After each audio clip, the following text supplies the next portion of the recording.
Muito bem-vindos e bem-vindas ao nosso Journal Club de Biologia Quântica. Eu sou Pedro Alvarez e, junto com Matheus Aranha e Marcelo Souza, integro o Comitê de Biologia Quântica da Ciência Pioneira, uma iniciativa sem fins lucrativos do IDOR, dedicada a apoiar a formação e o desenvolvimento e a atração de talentos para impulsionar a ciência de fronteira no Brasil. Nesse Jornal Club, vamos conversar com membros da comunidade brasileira de biologia quântica sobre textos recentes que podem formar discussões interessantes e apresentar novas ferramentas para usarmos em nossa pesquisa. Hoje nós temos conosco a grande doutora Clarissa Aiello, do Quantum Biology Institute, e ela trará um aulão geral de biologia quântica apresentando a base conceitual que vamos usar para discutir os próximos textos. Mas antes disso, o Matheus tem alguns avisos paroquiais para nós. Oi, gente. Então, primeiro eu queria lembrar que todo mundo que está participando aqui está com o microfone desligado e o vídeo desligado, mas ao final do aulão da Clarice, a gente pode ligar o microfone para que vocês possam fazer as perguntas, mas precisa levantar a mão no chat, no final da aula. Vocês podem também mandar as perguntas no chat, eu vou selecionar elas e fazer ao final para Clarice. Se tiver alguma pergunta relevante para a discussão ali, para o meio do caminho, eu vou interromper a Clarice e fazer a pergunta no momento. E também, se você deseja ter o certificado de participação, é importante que você fique até o final. Vai ter uma pesquisa com 3 perguntas, então você precisa responder as 3 perguntas e depois vão ser cinco aulas ao todo, né, do Journal Uhum. Club. Se você participar de 4 delas ao vivo, respondendo a pesquisa, a gente garante o certificado. Então, acho que isso é tudo. Então, podemos seguir aí com a aula da Clarice. Oi, gente. Eu fui instruída a não trazer Uhum. slides ou não trazer muitos slides, né? Então eu vou falar bastante e de vez em quando eu vou mostrar coisinha. Ah, o que que é a biologia quântica? Eu acho que todo mundo sabe o que é biologia, né? Vamos falar um pouquinho da física quântica. A física quântica é o estudo das coisas que acontecem numa escala espacial muito pequena, por exemplo, alguns átomos, algumas moléculas, e normalmente em escalas temporais relativamente rápidas, de femtosegundos até uh, microsegundos, tá? Uhum. A gente mora num mundo clássico, né, que é regido pelas leis da mecânica clássica, leis de Newton que a gente aprende no colegial. Mas quando a gente começa a ver esses sistemas menores de alguns átomos, algumas moléculas, a mecânica clássica ela para de funcionar. E a física quântica, então, começa a descrever melhor o que acontece, né? E para a gente que mora nesse mundo clássico, algumas coisas da física quântica são muito diferentes do que a gente está acostumado, né? O que não quer dizer que a física quântica não seja válida, não quer dizer que a física quântica seja impossível de ser compreendida. A física, qualquer um pode entender a mecânica quântica, né? E, aliás, mecânica quântica, física quântica, eu acho que é uma das teorias para que tem mais comprovação experimental, né? E, assim, então é isso. Isso é o que é a física quântica. Eu vou falar um pouquinho da física quântica. Eu sei que tem alguns físicos aí. ah, Tenham paciência quando chegar essa parte. Aí eu queria começar a falar assim, que a gente já mora num mundo que depende das coisas de física quântica, tá? Por exemplo, o seu GPS, o seu celular, a eletrônica moderna, só funcionam por causa de alguns conceitos de física quântica. Então, a gente pode. Eu sei que vocês talvez já tenham ouvido sobre computação quântica, essas coisas, sensores quânticos. Isso tudo é um negócio mais de ponta, né? Mas assim, tenham certeza que a nossa vida só é possível hoje já por causa da física quântica, porque a gente já está usando física quântica nas tecnologias em que a gente convive todos os dias, né? E o próximo ponto que eu quero trazer é assim, a diferença de física quântica para a biologia e física quântica na biologia, né? Na primeira categoria, na física quântica para a biologia, o que as pessoas normalmente querem dizer é assim: como que eu posso usar tecnologias quânticas para entender melhor sobre a biologia clássica, né? E eu sei que vão ter algumas aulas falando sobre isso, falando de computação quântica, falando de sensores quânticos, né? A aula do Marcos, né? Isso.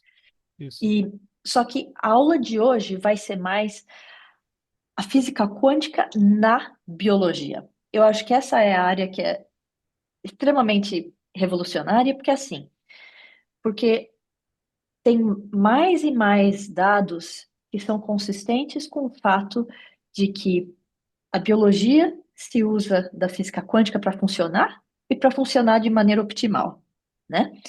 Então, eu acho que a grande sacada é entender que já existem esses botões, né, quânticos dentro de todas as células, que se a gente aprender a como mexer esses botões, a gente consegue um jeito totalmente novo de, entender a biologia e, dois, atuar sobre a biologia, né? Então, a aula de hoje vai ser sobre a física quântica na biologia. Ahn, Tem várias pessoas que falam, se você perguntar para por que, por que o campo é muito novo, se você perguntar para 10 pessoas diferentes o que é a biologia quântica, você vai ter 10 respostas diferentes, né? Sim.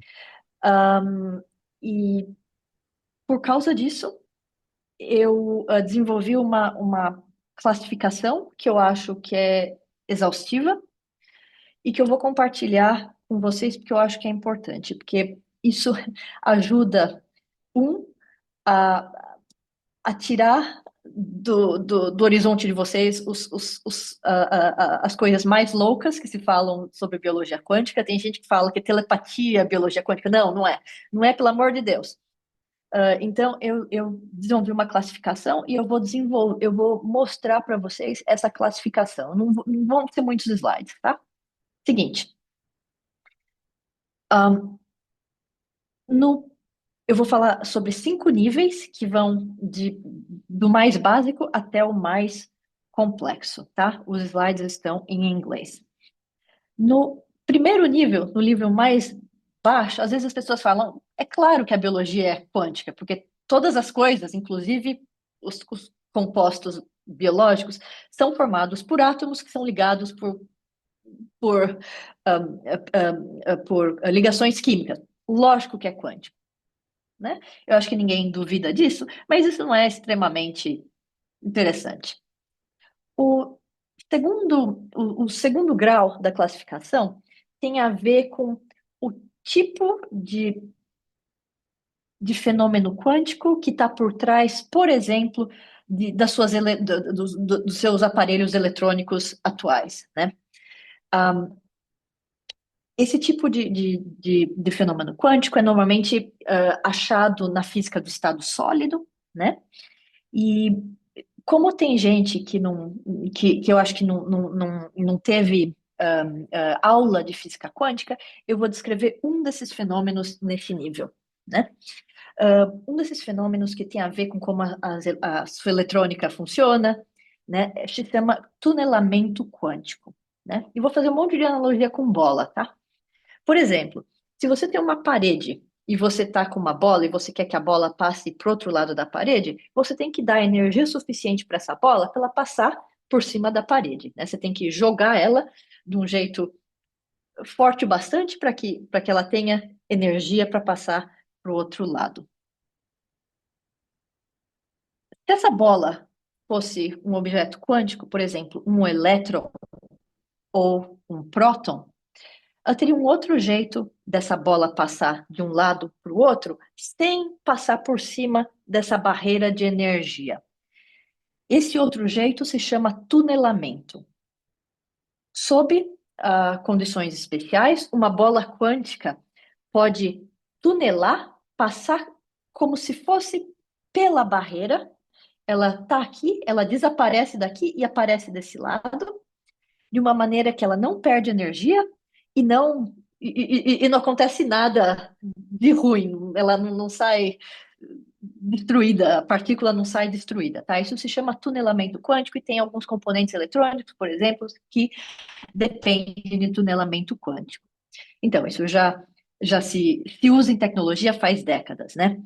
E o ponto da biologia quântica, né, nesse nível, tem evidências que a ação catalítica de enzimas, né, só acontece porque elétrons e prótons conseguem tunelar, né? Então, isso é muito interessante. No nível 3, eu não vou explicar muito, que é o mais difícil de explicar, mas tem a ver com um tipo especial de tunelamento, né, que parece estar por trás de, da eficiência do transporte de energia que ocorre, por exemplo, na fotossíntese, e que pode estar por trás de mecanismos de reconhecimento molecular, tá?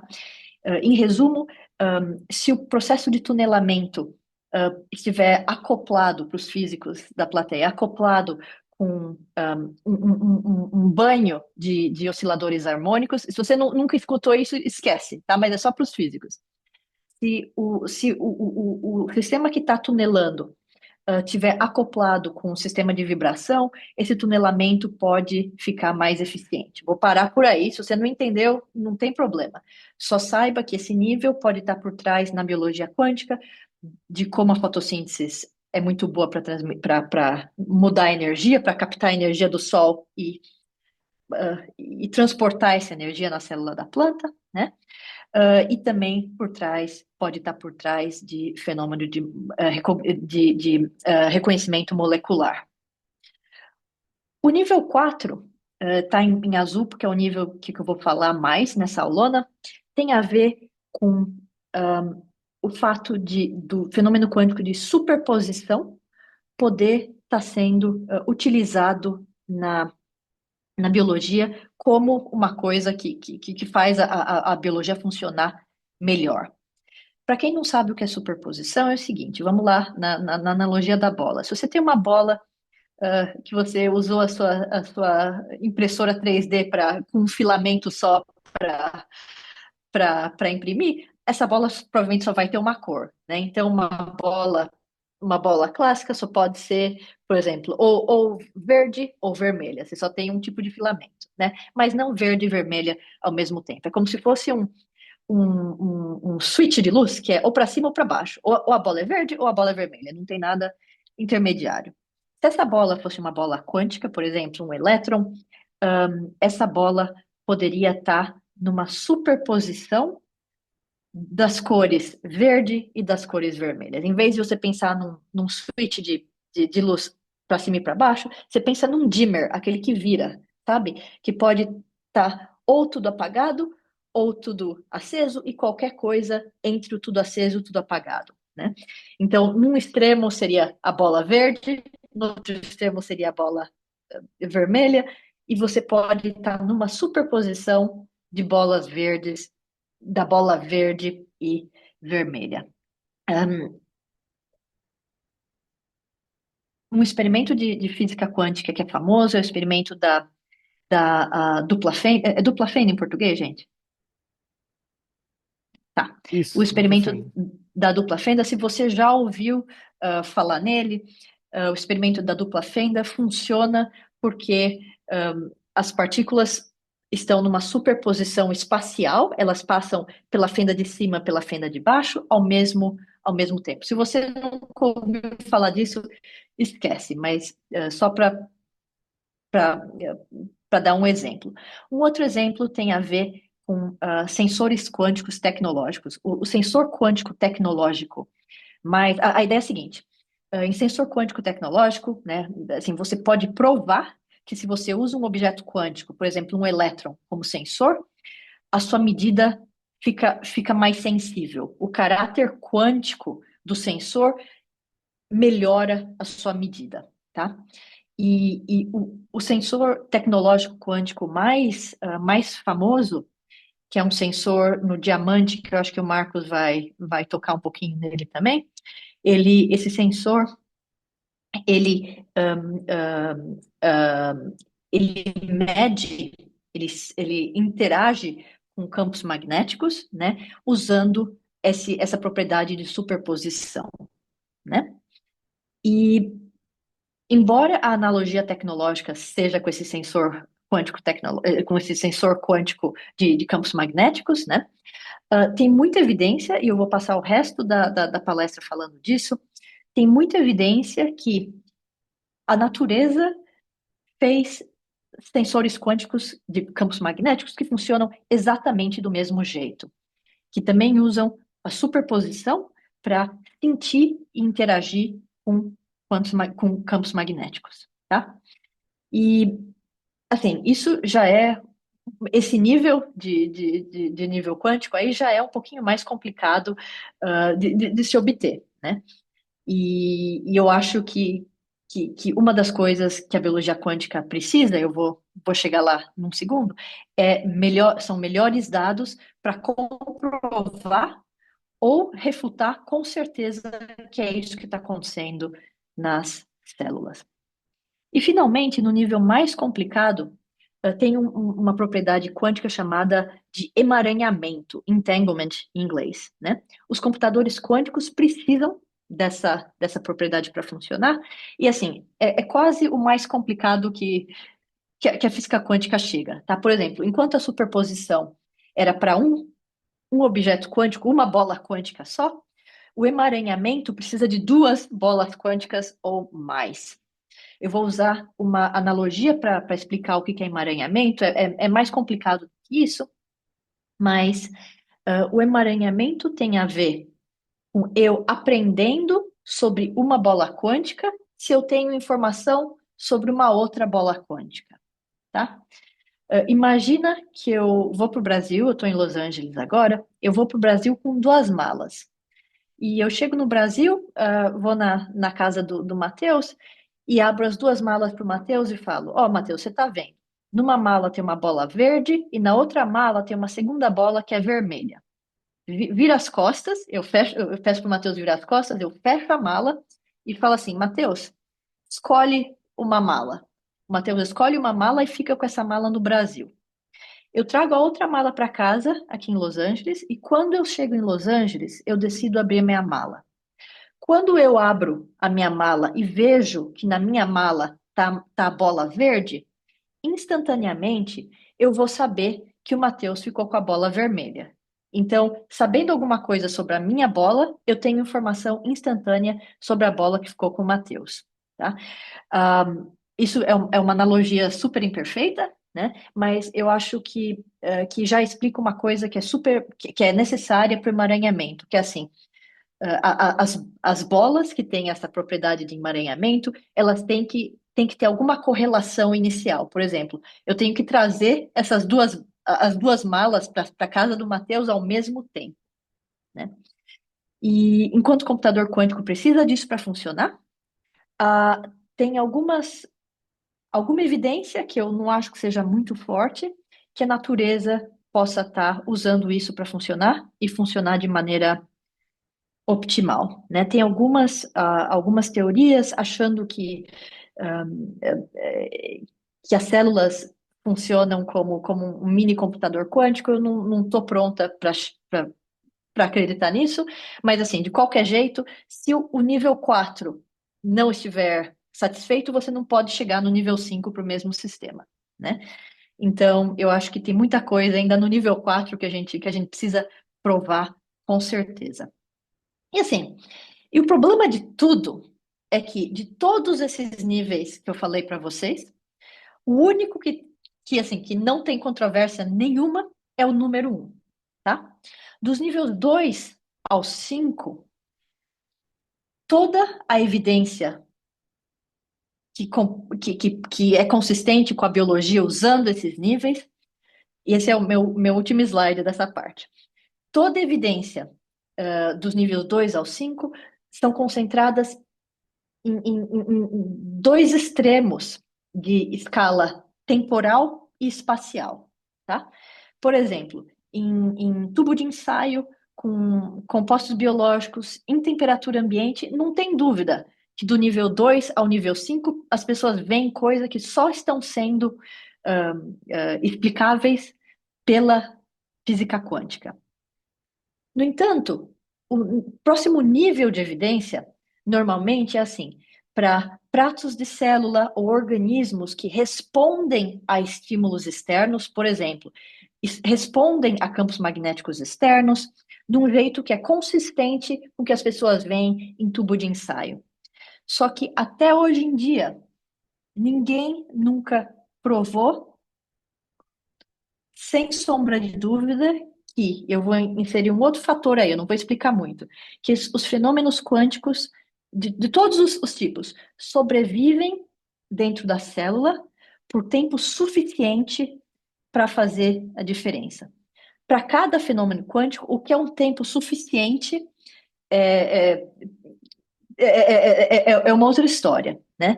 Mas a história é que tudo o que começa quântico morre clássico, tá? Os fenômenos quânticos normalmente acontecem de maneira muito rápida. E por isso que os computadores quânticos hoje em dia não são uma realidade ainda, porque quando você começa a manipular os sistemas dos computadores quânticos, eles perdem esse grau de, de, de, de, de quantum, né, que eles têm. E é por isso que até hoje, por isso que hoje em dia as pessoas, quando pensam em computador quântico, pensam em sistemas que estão refrigerados muito, sistemas que estão sob vácuo, né? Então, num sentido, é quase contra a nossa intuição de achar que os sistemas quânticos podem sobreviver por tempo suficiente dentro de células, né, que são super complexas, né, quentes, um treco super caótico, né? Mas assim, há dados que mostram que isso é possível, né? Um outro dado que eu quero trazer é que assim, físicos sabem que existem tanto modalidades de computação quântica e modalidades de sensores tecnológicos quânticos que funcionam em temperatura ambiente. Então, física quântica em temperatura ambiente é uma coisa, né? E assim, eu acho que os humanos chegaram na física quântica 250 anos depois da Revolução Industrial. Né? Pensa na natureza. A natureza teve bilhões de anos para evoluir. Eu acho que é muito provável, né, que a natureza esteja usando já de maneira optimal esses fenômenos quânticos, porque ela teve tempo suficiente para encontrá-los, né? E, de novo, a gente pode provar matematicamente que usando essas propriedades quânticas, a gente obtém vantagens. Por exemplo, os seus sensores são mais sensíveis, né? Você consegue fazer computações que o seu computador clássico não consegue, por exemplo, no caso da computação quântica, né? Então, eu acho que é isso. Esse é o apanhadão de biologia quântica, e agora eu vou passar para o meu sabor preferido de biologia quântica, que, de novo, está no nível 4, que tem a ver com superposição, estando sendo usado por proteínas dentro das células para interagir com o campo magnético. Matheus, alguma questão? Isso. Ô, Clarice, só uma questão, você acabou comentando isso, principalmente agora no final, mas o Giovanni fez uma pergunta que foi justamente isso, assim, como que os seres vivos conseguem operar nesse mundo quântico, sendo que eles não estão em zero Kelvin, né? Ó, ali próximo de zero Kelvin. Ele queria entender como que esses ruídos não atrapalham o sistema, ou, por exemplo, o funcionamento da fotossíntese. Tá, tá, assim, normalmente, tem exceção, eu vou falar da exceção daqui a pouco. Normalmente ruído atrapalha, né? E, de novo, tudo que começa quântico acaba clássico. O negócio tem tempo suficiente para o fenômeno quântico fazer o que ele precisa fazer antes do ruído atrapalhar, né? Por exemplo, de novo, o- o- não é só isso, tá? Mas assim, todo mundo provavelmente já ouviu falar que pássaro, quando está migrando, usa o campo magnético da Terra, que é muitas ordens de grandeza menores do que o campo magnético produzido pelo seu celular, como uma maneira de se orientar, tá? Não tem dúvida que pássaro faz isso. E A hipótese mais plausível para como eles estejam fazendo isso é um sensor quântico de campo magnético que a gente vai falar, que o pássaro esteja usando para sentir o campo magnético da Terra. Para sentir, e isso é de novo, para cada sabor da biologia quântica tem um jeito de fazer essa estimativa. Por exemplo, se o pássaro estiver mesmo sentindo o campo magnético da Terra, usando esse negócio quântico que eu vou descrever, a implicação profunda disso é que existem superposições que estejam sobrevivendo dentro da célula dos pássaros por pelo menos, mais ou menos, 500 nanosegundos, tá? 500 nanosegundos não é extremamente longo para alguns sistemas quânticos, né? Então, assim, é tudo uma questão de ordem de grandeza.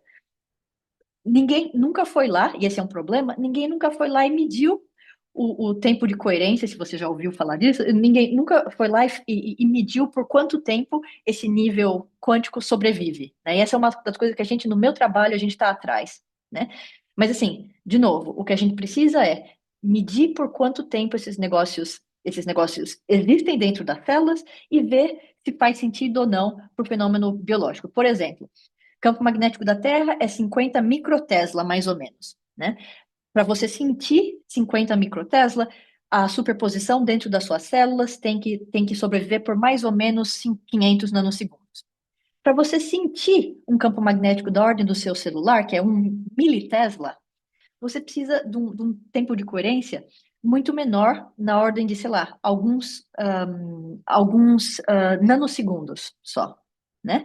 Então, assim, depende do que estiver sendo necessário sentir, esse tempo necessário do caráter quântico sobreviver muda, né? Então, essa é parte da resposta para o moço que perguntou. A segunda parte da resposta é que tem gente que estuda isso, que talvez o ruído possa, possa ajudar, tá?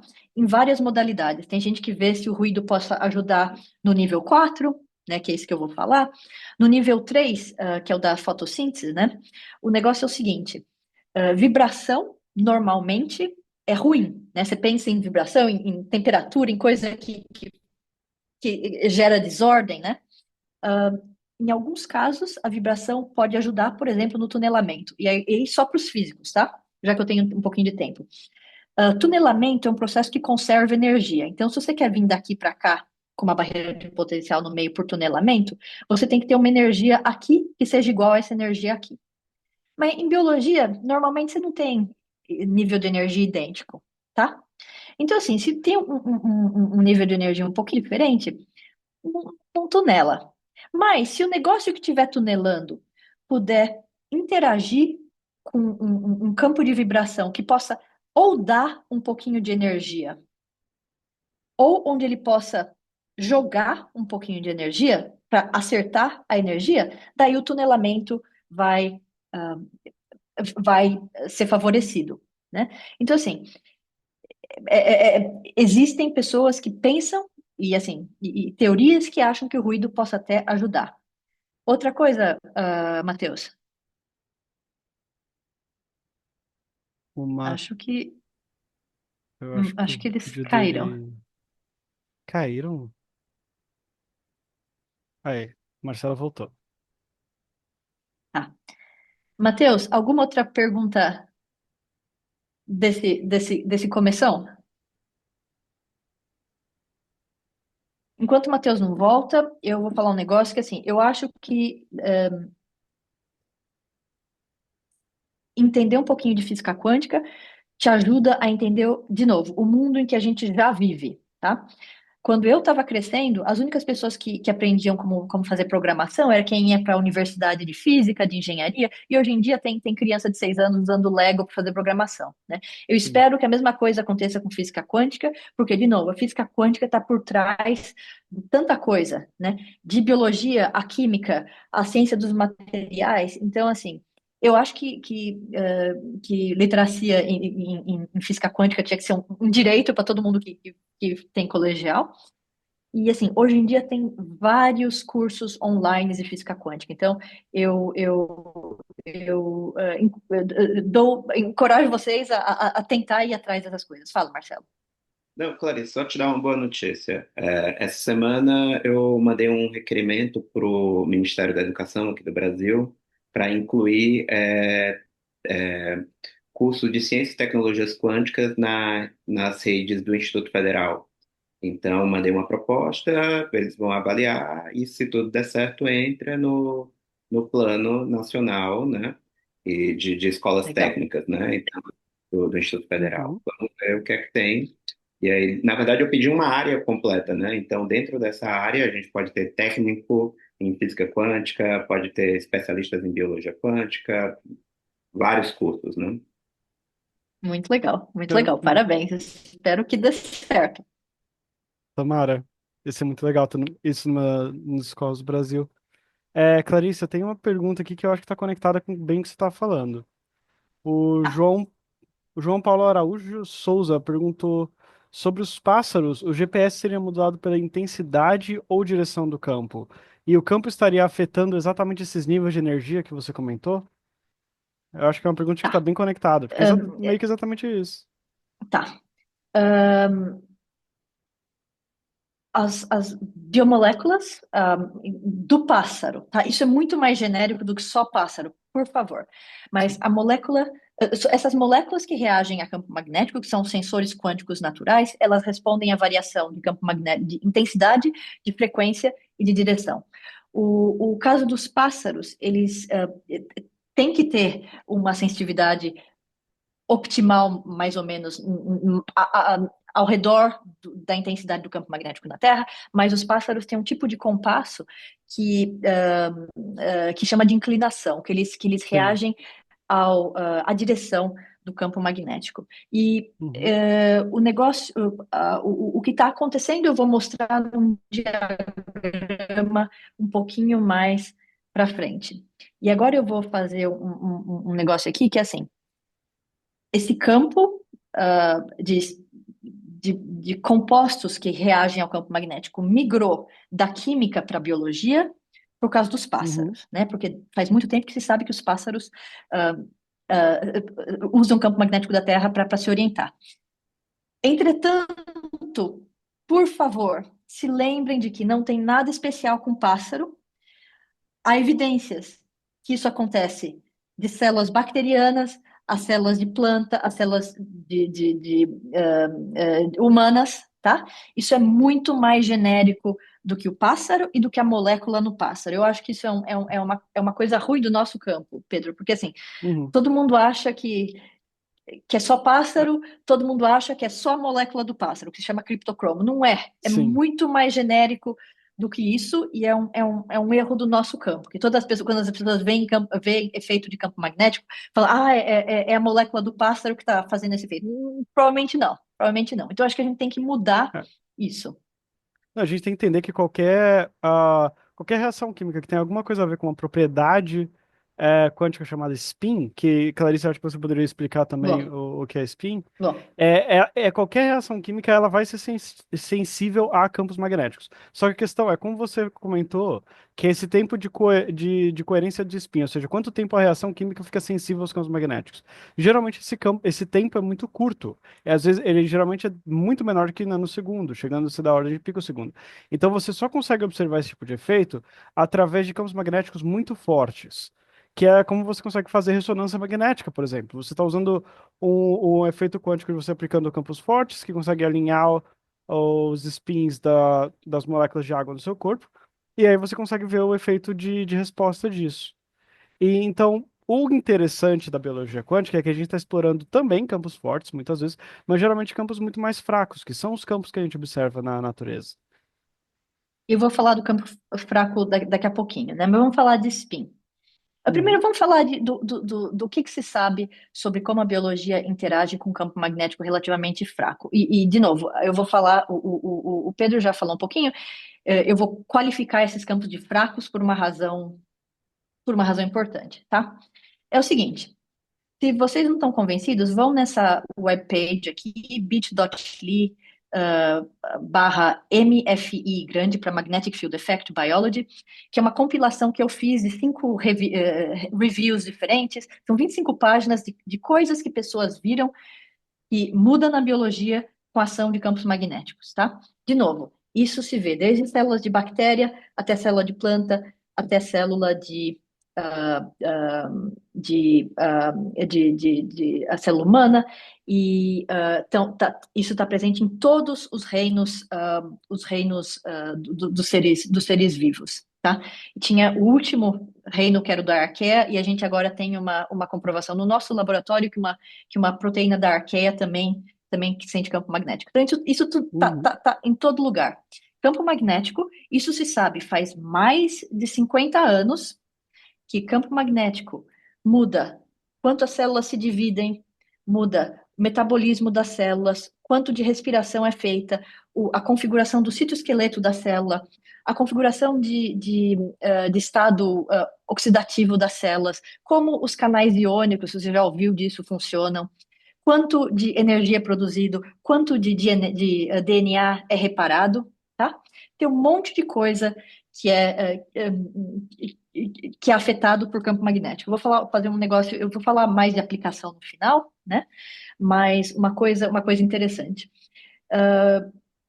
Pesquisa de efeitos de campo magnético em biologia no Oeste, tipo nos Estados Unidos, na Europa, tem um pouco de estigma sobre isso, porque tem muita coisa meio New Age relacionada a isso, mas pesquisa nesse Sim. campo nunca parou na Rússia, na China e no Japão, né? Uhum. Aliás, eu vou falar como esse sabor de biologia quântica pode ter aplicação para exploração espacial.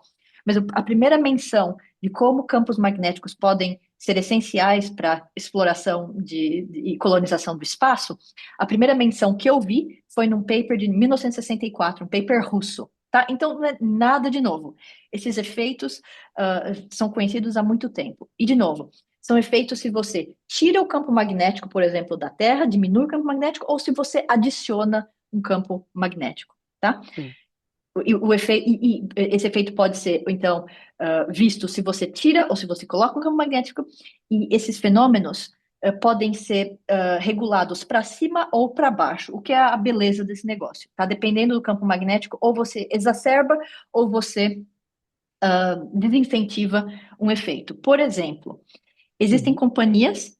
O problema dessas companhias é que assim, eles acham campos magnéticos que fazem coisa no laboratório sem muita racionalidade. Mas existem companhias em cujos dados a gente acredita. Tem muita companhia louca, mas tem umas companhias em cujos dados a gente acredita e É. usam campos magnéticos ou para aumentar o quanto. Sabe gente que faz carne de laboratório, que faz cultivo de carne, de células de carne em laboratório? Tem gente que Sim. aplica campo magnético para aumentar quão rápido essas células se dividem, e existem outras Uhum. companhias que usam campo magnético para diminuir o tamanho de câncer de seio e de câncer de cérebro, né? Uhum. Então, o legal desse negócio é que diferentes campos magnéticos podem fazer o mesmo efeito para cima ou para baixo. O problema é que essas companhias exploram esse espaço de fase que é imenso, tipo, frequência, intensidade do campo, direção, tempo de exposição, de maneira completamente descoordenada, né? E assim, eles acham campo magnético que, que faz coisa. A Uhum. gente acha isso muito legal, é legal para mostrar que o efeito existe, só que o que a gente está atrás no meu trabalho é assim, o guia de como fazer a engenharia de campos magnéticos para ter um jeito determinístico de mexer nesses botões celulares, né? Isso não existe. E Fala, Clarice, você Pedro. pode falar onde você está fazendo esse trabalho, onde você está desenvolvendo isso? E Sim, também, já para dar uma visão, a gente tem só mais uns 20 minutos mais ou menos de aula, então, já conectando com isso, depois vamos abrir um espaço para a gente começar a discussão, para começar a abrir o microfone e conversar com o pessoal. E também responder algumas perguntas do chat. Então, por favor, só uma tá, apresentação geral do seu tá. instituto e depois a gente vai para as perguntas. Eu não quero falar do meu instituto, eu quero falar da física, Pedro. A gente Então, tem um manda. instituto, a gente tem um Então, instituto em Los Angeles, quantumbiology.org. Vai lá, eu tenho que continuar falando da física. É o seguinte, a química, a química. a química. Em tubo de ensaio, não tem dúvida Uhum, que é isso que está acontecendo, tá? Eu mostrei umas coisas de célula, o que se vê, e assim, os uhum, resultados são normalmente consistentes com o que se tem certeza em tubo de ensaio acontece. sim. Algumas reações químicas têm os seus produtos finais dependentes de uma propriedade quântica chamada spin do elétron, tá? O spin é uma propriedade quântica que é tão fundamental como massa ou como carga. Do mesmo jeito que massa tem a ver com como os objetos interagem com o campo gravitacional, carga tem a ver com como os objetos interagem com o campo elétrico, spin tem a ver com como os objetos interagem com o campo magnético.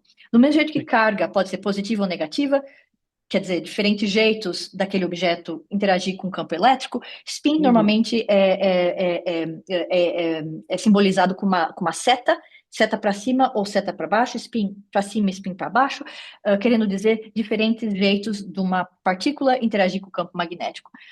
uhum, Núcleos atômicos têm spin, elétrons têm spin, né? E tem algumas reações químicas que não são nicho, tá? Que são assim, são que químicos já usam e sabem dessas reações faz assim 30, 40 anos. Essas reações estão assim no tubo de ensaio. A reação tá fazendo as coisas, a reação chega numa encruzilhada. Naquele momento, a reação vai efetivamente olhar para o estado de spin de um elétron em particular, de um elétron num radical, tá? Não é todos os elétrons no composto biológico, é num elétron em particular. Se esse elétron tiver spin para cima, a reação química vai uhum. continuar por um canal. Se esse elétron tiver spin para baixo, a reação química vai continuar por um outro canal. E os produtos finais desses dois canais são macroscopicamente diferentes, tá? Sim. Na presença de um campo magnético, campos magnéticos particulares podem colocar esse estado de spin num estado de superposição. Lembra? Não é o flip switch, é o dimmer switch, né? Que é assim, uma combinação de um pouco para cima e um pouco para baixo. É um A- gradiente, né? É um gradiente, que pode ser qualquer combinação. E o negócio é que campos magnéticos diferentes colocam a posição do dimmer switch em posições diferentes, né? Sim. Mudam, né? E por razões que eu não vou ter tempo de explicar, se houver uma molécula fazendo esse ciclo várias vezes, ou várias moléculas fazendo esse ciclo uma vez, o resultado experimental dessa superposição é que, de acordo com a superposição, se é mais para cima ou mais para baixo, na média, a gente vai ter uma diferença de quantas vezes a reação química continuou por esse canal Uhum. comparado com esse canal, né? Então, campos magnéticos diferentes têm a ver com diferentes posições do dimmer switch da superposição, que experimentalmente tem a ver com diferentes proporções de produtos que são só de spin down e só de spin up, né? Então, Isso essencialmente, a gente consegue, alterando o campo magnético, alterando o ambiente magnético, a gente consegue alterar as estatísticas das reações químicas. Legal. macroscópicas, né? O Macroscópico, sim. importante é que, assim, de novo, a superposição só vive por um tempo muito curto, né? Certo. Mas isso não importa, porque a reação química está numa encruzilhada. Tudo o que vem depois depende da superposição, né? Mas, assim, quando Uhum. os produtos são formados, a superposição já morreu faz muito tempo. E não tem Sim. problema nenhum. Então, o fenômeno quântico é muito rápido, né? Mas muito rápido e muito pequeno, localizado, né? É só um elétron que está sentindo o campo Uhum. magnético, um ou dois elétrons, mas a consequência é em escalas temporais que fazem efeito para a Extremamente biologia, curto. e Uhum. em escalas de produto macroscópicas, né? Não é um negócio quântico, é um negócio que faz uma bruta diferença, né? Fala, Pedro. Bom, eu só ia pedir para a gente responder algumas perguntas agora, porque a gente só tem mais uns Tá, 15 minutos. Então, tá. Matheus, a gente tem alguma pergunta? Alguém queira abrir o microfone para talvez discutir um pouco? Ninguém aqui falou de abrir o microfone, mas a gente tem algumas perguntas. Queria começar com a do João Paulo, que acho que tem mais a ver com o que a Clarice estava falando agora, que é se o polo do campo também influencia o efeito. E aí, Depende. Influencia. No caso dos pássaros, o pássaro não tá certo, né, Pedro? Os pássaros não conseguem distinguir das coisas que estão à mesma distância do Equador, né? Mas isso depende do sistema químico, né? Sim. O negócio o pássaro tem sensitividade, se presume, o pássaro tem sensitividade à direção, porque a proteína que faz isso, putativamente, está ancorada numa membrana, então tem um tipo de uma preferência de direção. Para moléculas que estão se movimentando em solução, não tem essa preferência de direção. Uhum. Boa. Agora vou seguir aqui na ordem mais ou menos do que as pessoas mandaram, porque não tem diretamente relação com a aula, mas a Angélica aqui perguntou se você acredita que a biologia quântica pode auxiliar no entendimento de epigenética e se você sabe alguma coisa sobre, tem algum artigo para recomendar. Sim, existem. Epigenética, no geral, eu não sei, mas nesse sabor de biologia quântica de sensitividade a campo magnético, existe um paper, pelo menos, que fala que grau de metilação é alterar. Acho que epigenética tem a ver com grau de metilação, né? Então, Acho que espero que sim, sim. acho que é um fator.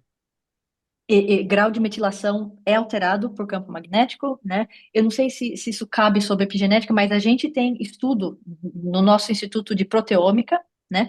Que tem Uhum. a ver com o grau de expressão de proteína, e a gente vê que proteínas são expressadas diferentemente sob campos magnéticos diferentes. Matheus, ou alguém, bota o meu link das publicações do meu instituto, alguém bota no chat, por favor. Eu- Acho que tem que ser a Rô, eu vou mandar aqui para a Rô e ela vai colocar no chat. Eu ia só comentar Beleza. Obrigada. isso também, Clarice. Eu estou orientando agora uma estudante lá da Índia, a Avani, e justamente sobre efeitos de biologia quântica no DNA. E, assim, ignorância minha, eu só conhecia a fitinha dupla de DNA, mas o DNA ele consegue se conformar em várias formas, assim. E uma delas chama G-quadruplex, que é quando você tem Certo. quatro guaninas no mesmo plano. E foi observado, né, isso é pesquisa muito recente, de que há uma prevalência muito maior desse G-quadruplex em células oncológicas. Ninguém sabe se isso causa câncer ou é causado pelo câncer, ou mesmo é só uma correlação, acontece ali em paralelo, mas a gente está estudando isso agora e os fenômenos quânticos que fazem, porque pode ter tunelamento, pode ter Isso, algum fenômeno que isso. propicia a formação desse G4-plex, dependendo do entorno, né? Aquela É. coisa assistida, noise assisted, né? Em português eu acho que é, Uhum. como é isso em português? É Ah, assistido por ruído. Assistido por ruído, né? Alterações, trocas de energias assistidas por ruído. em DNA tem muitos cálculos bons, e tem uma evidência experimental meio ruinzinha de que existe tunelamento em DNA entre as hélices, né? Não relacionado ao DNA em si, mas tem uma enzima que a gente não tem, mas bactéria tem, por exemplo, e outros organismos têm, chama fotoliese. Essa enzima sente campo magnético usando esse tipo de física de spin que a gente estuda. Eu É, queria falar, tem uma curiosidade aqui, tem uma pergunta do Marcel Crispin, ou Crispin, desculpa, Marcel, se eu estou pronunciando seu nome errado. Mas tem uma pergunta dele que é muito simples, mas eu acho que é muito interessante para a natureza do criptocromo. Ele pergunta: campos magnéticos podem mudar o perfil metabólico de uma célula? Podem. A gente tem dados sobre isso. Vai nas nossas publicações. E tem um cara no nosso instituto que é o chefe da Redox Biology e Metabolism. Sim, Uhum. campos magnéticos se sabe que pode alterar entre a produção de. Como que é, gente? Alguém precisa me ajudar. O2 menos e o outro é. Um é superoxide e o outro é É, é peroxide. o, o Red. peróxido Ross e Reactive Oxygen hidroxil. Species. Ah, Isso, tá. Desculpa, desculpa. Hidroxil, peróxido de hidrogênio, ou seja, água oxigenada, e superóxido, né? isso, né? Isso. Tem muitos estudos que o campo magnético altera se é um ou se é outro que é favorecido. Uhum. E mesmo se não fossem mesmo se esses dois não estiverem diretamente relacionados com o sensor, tem, assim, ou o metabolismo está embutido no sensor, ou o metabolismo é consequência direta do sensor. Pode ser que sejam as duas coisas, né? Mas, assim, Uhum. um dos lugares mais fáceis de se achar efeito do campo magnético é no perfil metabólico, sim. É, acho Inclusive, que me manda esses papers, eu tô curioso. tem uma pergunta aqui da Patrícia, mais ligada pro experimento mesmo, né? Ela falou assim: se eu quiser inserir a variável de campo magnético no experimento de bancada com célula, para fenômenos que são medidos entre 24 até 72 horas, qual seria o sistema, equipamento mais básico para Tá, aplicar o campo magnético e estudar esse fenômeno, né? tá. Eu vou começar para falar isso falando que a gente acha que no futuro campo magnético vai ser um parâmetro tão essencial para a gente conhecer, tão essencial como temperatura e pH, tá? Uhum. Existem artigos em que as pessoas mediram campos magnéticos diferentes dentro de incubador, né? Então tem um monte de coisa que pode estar acontecendo devido ao campo magnético que nunca se foi estudado né, de maneira racional. Então, eu acho que no futuro, talvez daqui a uns 20 anos, experimentos biológicos tenham que fazer o controle e a medição de campo magnético de controle, né? Como se fosse pressão, temperatura, níveis de luz, né? Eu acho importante. Especialmente para experimentos em vivo, né? Como ela falou, em células, né? E um desafio muito grande para o experimento com célula, especialmente quando você tem campos magnéticos oscilantes, é o controle da temperatura. Porque aí ainda mais em escala de tempo, como você está falando. Porque você, com campos magnéticos fortes ou like, médio forte, já na escala de militesa, você tem. Você esquenta o seu negócio. E é muito comum você matar a célula nesse processo. E assim, A, acho que a Clarice tem bastante experiência nisso, se eu não me engano.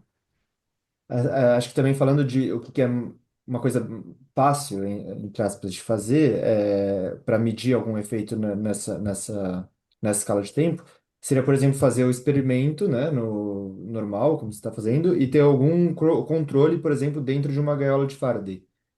Que talvez seja uma dificuldade seja em colocar a gaiola de Faraday dentro da incubadora, enfim. Tem algumas dificuldades experimentais ali, mas acho que é um exemplo que você está isolando o campo magnético da Terra Isso. para poder, enfim, É. comparar, né? Acho que é uma coisa Até, Então, que. de novo, tem- ou você bota campo ou você tira. O que o tira. Matheus falou da gaiola de Faraday é um tipo de um metal em que as linhas de campo magnético não entram, né? Então, é um treco que é um pouquinho mais especializado, né? Uhum. Mas existe, se pode comprar. Eu acho que talvez, Matheus, o mais fácil se seja tentar fazer coisa com ímã, É isso. Tá. né? O negócio com ímã é que você precisa. É muito difícil entender o que está acontecendo se você, por exemplo, tem um gradiente de campo magnético. É muito mais fácil se você tem um campo magnético constante. Por exemplo, se você tem um Petri dish, né, uma placa de Petri, seria melhor se você conseguisse fazer um campo uniforme em toda a placa de Petri, né? Sim. E outra coisa que eu queria falar, que a gente não falou, é que, assim, por razões que são 100% compreendidas na química, esse tipo de efeito de campo magnético, de novo, é diferente do efeito de campo magnético que a gente vê em ressonância magnética, imagem por ressonância magnética, né?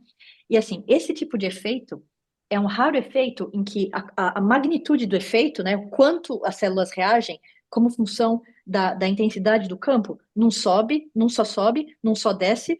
Na realidade, por razões que são entendidas, sobe e desce, né? E assim, Sim. normalmente, menos alguns fenômenos que são um pouquinho mais raros e assim, para algumas, assim, uma ou duas vezes, sei lá, até 5 vezes mais ou menos a intensidade do seu celular, Mais do que isso, a equipartição dos produtos finais não vai mudar, né? Isso a gente acha que é uma vantagem, não uma desvantagem, né? Porque até o seu celular já tem a eletrônica suficiente para fazer campo magnético dessa magnitude, né? Assim, a gente não precisa desses experimentos ultra especializados com um super ímã, né? Uhum. Superconducting magnet, nada disso, né? E, e assim, e é como o Matheus falou, ou você tira o campo magnético, compra uma dessas gaiolas de Faraday, né? Também É. conhecidas como hypomagnetic chambers, ou você aplica. E se você quiser aplicar o campo, eu sugiro um arranjo de ímã que forme um campo uniforme, não que forme gradiente. Bom, com isso a gente está chegando nos minutos finais da nossa conversa. Eu acho que a gente pode tentar responder mais uma pergunta, mas essa seria a última, infelizmente. Primeiro, então, muito obrigado para todo mundo que está aqui. Matheus, a gente tem alguma última pergunta? Então, agora o pessoal resolveu mandar todas as perguntas no final, né? Tudo junto. Tava a aula inteira com poucas perguntas, eu fui respondendo, selecionando. Agora no final tem mais de 20 aqui. Enquanto o Matheus Opa! está lendo, só um comentário rápido. Muita gente está perguntando sobre artigos e livros introdutórios. Um livro introdutório A que eu recomendo teoria do. bastante Oi? é A Vida no Limite, do Jim Al-Khalili e do John Joe McFadden. Inclusive, a gente tem no canal do Ciência Pioneira um vídeo sobre isso, onde eu e a Clarice conversamos nisso num clube do livro. Clarice, você tem alguma outra recomendação de artigo, pessoal? Ahn, Se eu tivesse tempo, meu livro teria acabado, mas não está. Então, tem o livro do Nathan Babcock, né? Mas esse é mais Uhum. especializado. Book. Como chama? Tem um livro que acabou de sair que chama Physical Principles of Quantum Biology. É um treco mais avançado, e segue uma linha de raciocínio um pouco diferente, né, do que eu apresentei aqui. Por enquanto, eu acho que é isso. Eu concordo que a vida no limite, em inglês, Life on the Edge, é o melhor lugar para você conhecer, e dentro da vida no limite tem referências de papers, né, que estão um pouco desatualizadas, mas que vale a pena. Que mais? Bom, Matheus, a gente tem a pergunta? Oi, não sei, acho que cortou um pouco o meu áudio, né? Vocês estão conseguindo me ouvir agora direitinho? Estamos sim. Então, uma coisa que voltou assim, foi recorrente, foi a questão da teoria do Penrose. É, não sei se você queria fazer algum comentário, falar um pouco sua Quero, opinião. quero, quero. É muito ruim competir com gente que tem prêmio Nobel. Ah, o Penrose é um cara que faz a minha vida 10 vezes mais difícil, tá? Não tenha dúvida que o cara é um bruta físico-matemático, só que eu acho que ele não tem nenhuma intuição física, e, aliás, eu não sou a única pessoa que acha isso. Ah, ele tem uma teoria cujo, cuja base é interessante, daí ele faz um salto completamente louco.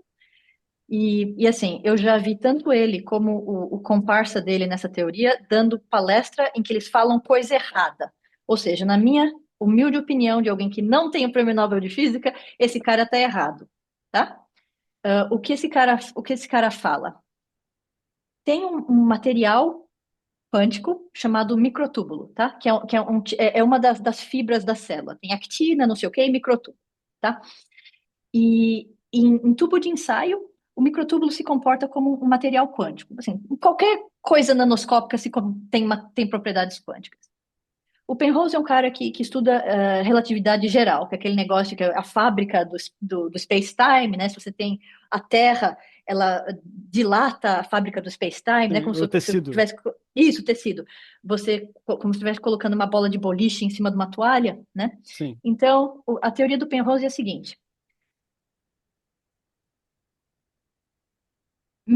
As pessoas sabem que quando as pessoas estão sob anestesia, os microtúbulos acontece alguma coisa, os microtúbulos não funcionam direito, eu não sei direito. Olha o jump. Negócio seguinte: pega o microtúbulo, ele acha que se o microtúbulo tiver numa superposição espacial, por exemplo, o microtúbulo está um pouquinho aqui e um pouquinho aqui, e essa superposição espacial for assim, o espaço aqui nessa posição for suficientemente diferente do espaço aqui, a gravidade vai fazer essa superposição perder o caráter quântico dela, Uhum. tá? Até aí eu acho um treco super interessante. Eu não sei, eu acho que a gente não tem condições experimentais de medir um negócio assim, assim ainda, né? Eu não acho que isso seja nem falsificável, nem medível. Então, para mim, é Uhum. tão não interessante como teoria de corda, né? Mas eu acho uma hipótese boa, que duas coisas com superposição diferente, que o espaço-tempo aqui é tão diferente que o espaço-tempo aqui, pode ser que a gravidade faça o colapso, se você entender o que é isso, passa a perder o nível de superposição. Sim. O jump louco é que ele fala que quando acontece esse colapso, isso equivale a momentos de consciência. Não sei o que ele quer dizer com consciência. Eu vou parar por aqui, porque assim, vocês já veem que eu fico nervosa. Eu fico nervosa, por favor, não percam tempo com isso. Uma questão a mérito só. A teoria do Penrose é muito discutida e a gente vê que tem uma discussão muito aquecida sobre isso. Há algumas evidências experimentais de que se você tiver anestésicos, tem propriedades específicas de spin, e aí tem daí que vem, e essa é uma teoria que fala, não, pode ter efeitos quânticos ou efeitos dependentes de spin na questão de você estar acordado ou não, de um ser vivo poder reagir ao seu ambiente. Porém, essas, esses resultados não têm nada a ver o, com a hipótese do Penrose, e é uma teoria muito aquecida. E como não é mensurável, não tem, é difícil discutir.